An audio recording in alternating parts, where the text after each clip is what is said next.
ზურაბ გირჩი ჯაფარიძე დააკავეს. კოალიცია ცვლილებისთვის ერთ-ერთი ლიდერი სასამართლო დარბაზში დააპატიმრეს.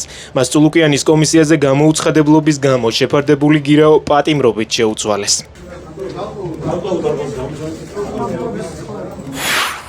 მოსამართლე შვანგირაძემ ზურაბ ჯაფარიძის დაცვის მხარის არც ერთი შუამდგომლობა არ დააკმაყოფილა. მას შემდეგ, რაც ჯაფარიძის ადვოკატებმა პროცესი პროტესტის ნიშნად დატოვეს, მან პოლიტიკოსისთვის სახაზინო ადვოკატის დანიშვნვაზე უარი განაცხადა და განაჩენი არასამუშაო საათებში გამოაცხადა. ოლიგარქია დაემხობა და თქვენ მიეწევთ სისხლისამართლის მასშტაბში. ჩვენ დავდივართ ნახვამდის.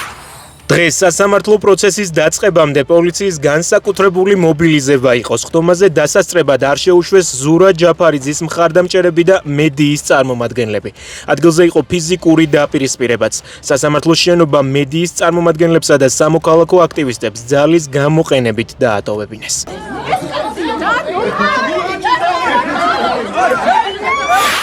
წულუკიანის კალენდრის მიხედვით დაკავების შემდეგი კანდიდატი ნიკა მელიაა, რომლის პროცესიც 29 მაისსაა ჩანიშნული. შეფარდებული გირაო უკვე გადაიხადეს მამუკა ხაზარაძემ, ბადრი ჯაფარიძემ და გივით არგამაძემ. გადახდას აპირებს გიორგი ვაშაძეც. გირაოს გადაუხდელობისთვის დღეს ზურაბ გირჩი ჯაფარიძე, გასულ კვირას კი ირაკლი ოქროაშვილი დააკავეს.